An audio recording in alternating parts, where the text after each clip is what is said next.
Four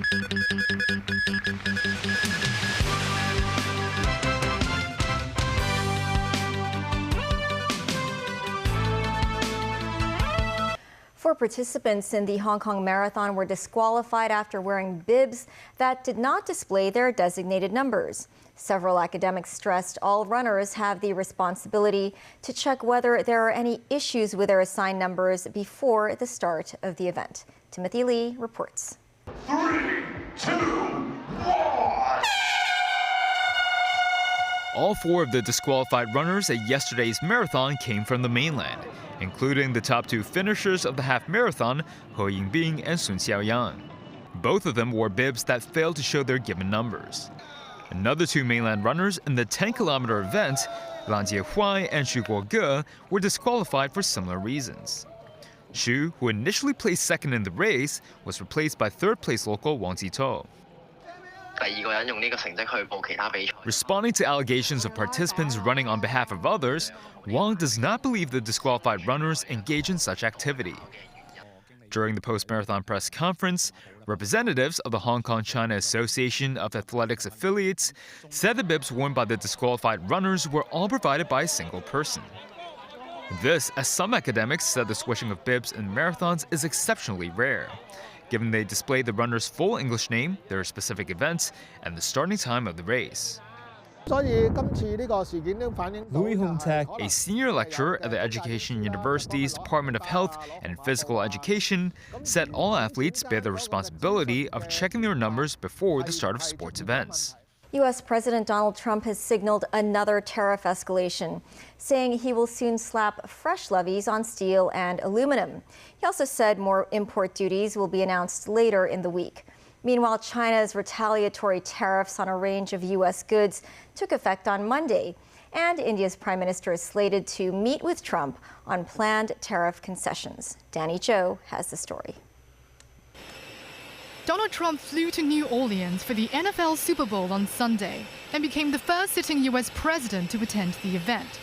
Speaking to reporters, he made an unexpected announcement aboard Air Force One, saying he would impose sweeping tariffs of 25% on all steel and aluminium products coming into the United States.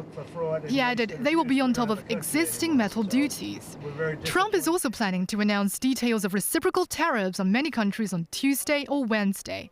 It's reciprocal tariffs, and very simply, it's if they charge us, we charge them. That's all. When does it go into effect, sir? Almost immediately. This is on every country? Every country will be reciprocal. That's right. Mr. President, can you confirm that it won't affect everybody because there's some where we have similar tariffs, but the ones that are taking advantage of the United States. Trump's latest tariff war proclamations came after he ordered 25% tariffs on all goods from Canada and Mexico, two of America's largest trading partners. He later took a back step and pulsed the tariffs against the two neighboring countries for 30 days following talks. As the Trump administration proceeded to impose new levies of 10% against China, Beijing swiftly announced tit-for-tat import taxes on $14 billion worth of American goods, which would come into effect on February the 10th. Unlike Washington's across-the-board tariffs, the Customs Tariff Commission of China's State Council targeted key areas. The measures include an additional 15% duty on American coal, coke, and liquefied natural gas, alongside a 10% tariff on imports of crude oil, agricultural machinery, large displacement vehicles, and pickup trucks from the U.S. Separately, Beijing has launched antitrust probe into Google and put American clothing company PVH Corp and biotech firm Illumina on its unreliable entity list. Tokyo has so far escaped the brewing trade war. Japanese Prime Minister Shigeru Ishiba, who held meetings with Trump at the White House last week, expressed optimism that his country could avert higher U.S. tariffs as Trump recognized Japan's huge amount of investment and jobs created in the U.S.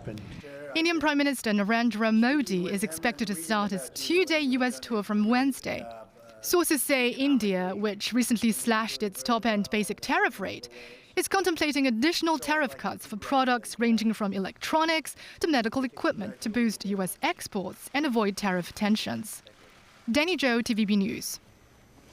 Donald Trump took another verbal dig at neighbors Canada, saying it is not a viable country. The U.S. president repeated a claim which has angered many Canadians that their country should become the 51st state of America. The U.S. leader has paused 25% tariffs on Canada, but says he's not seen enough so far to stop them from being introduced in a few weeks' time. He wants Canada to do more to stop the flow of fentanyl. The president made the comments on Air Force One en route to the NFL Super Bowl in New Orleans. He reminded passengers that he signed an executive order to change the name of the Gulf of Mexico to the Gulf of America. If you could please direct your attention out the right side of the aircraft. Air Force One is currently in international waters, for the first time in history, flying over the recently renamed Gulf of America. Please enjoy the flight, and we are now about to head westbound to Super Bowl 59.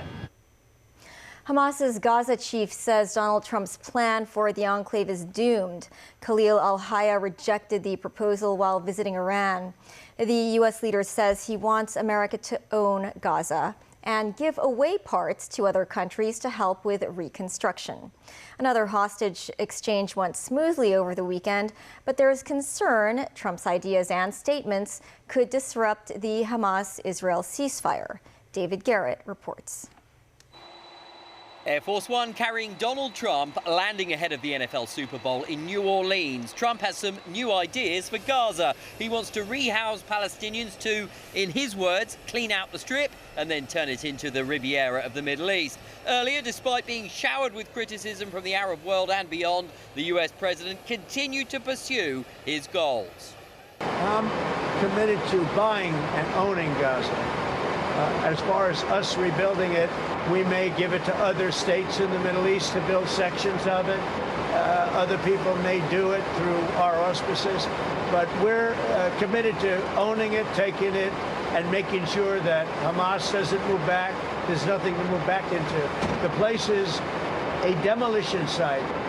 Trump says Gaza can be beautiful without disastrous Hamas. This performer at the Super Bowl does not agree, with Trump attending, a dancer in the halftime show unfurling a Sudan-Palestinian flag with Gaza written on it in an apparent demonstration against US policy in the Middle East. He could face criminal charges.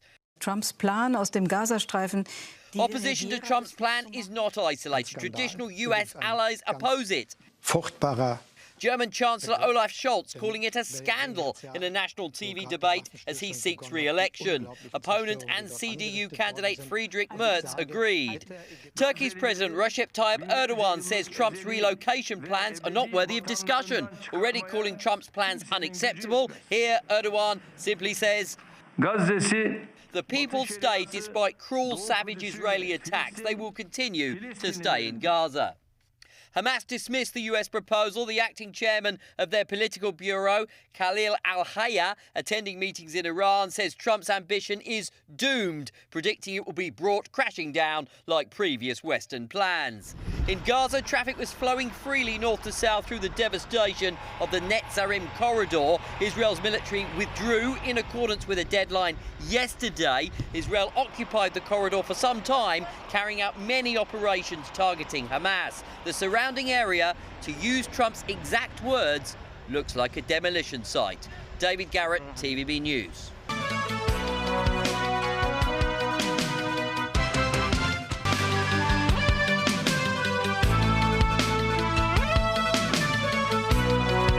A research team from the University of Hong Kong has developed an oral medication aimed at treating a rare form of leukemia.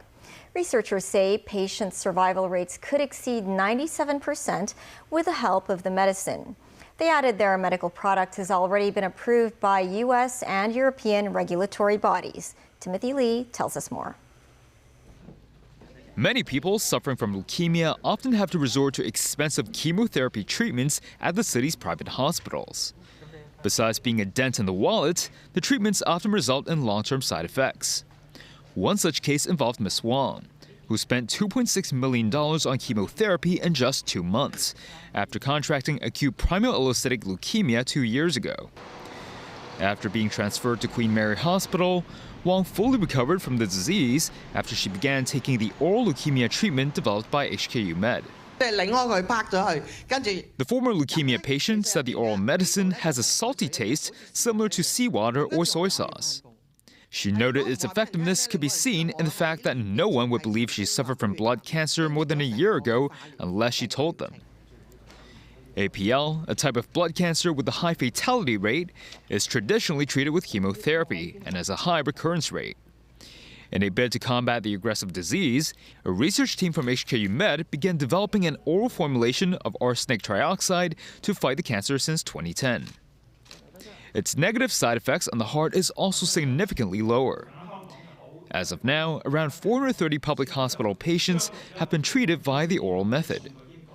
With the medicine offering an overall survival rate of over 97%, the HKU research team emphasizes effectiveness over traditional chemotherapy.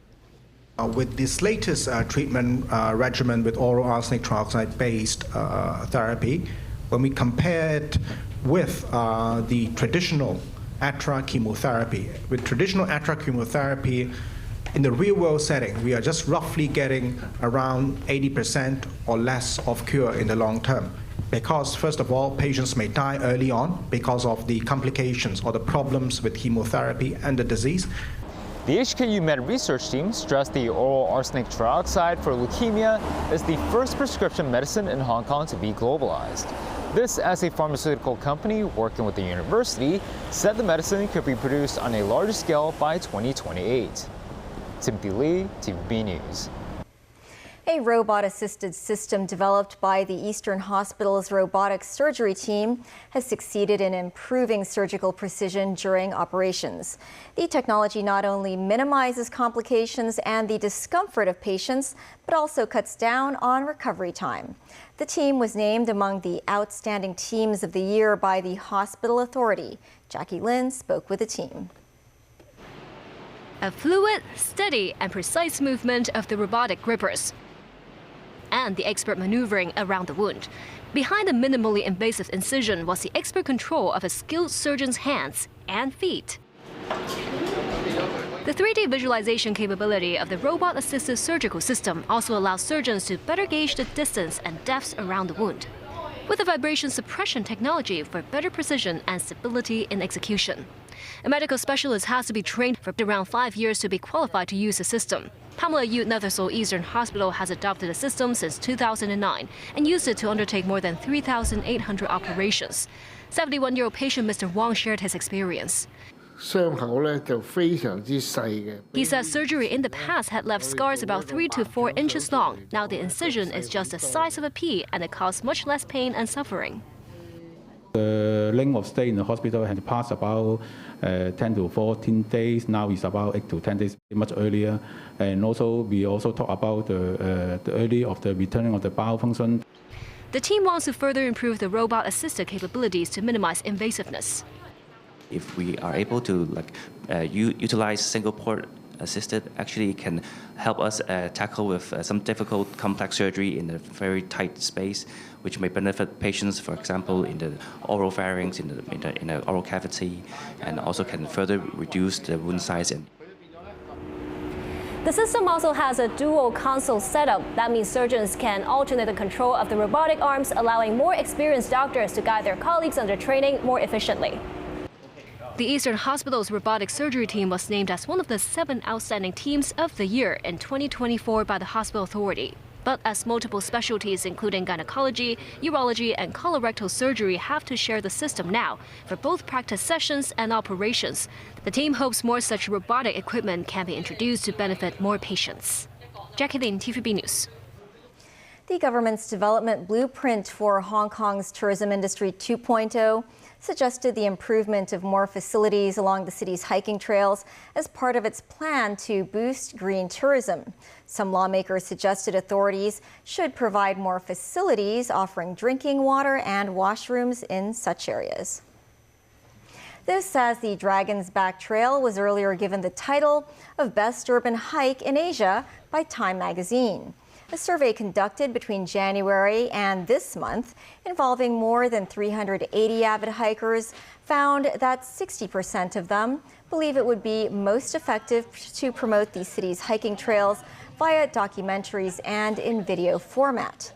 Regarding the lack of facilities on the trails, 50% said there are not enough drinking water facilities, while 40% noted the need for additional washrooms. That's the news. Thanks for watching. Pearl Magazine is up shortly. See you then.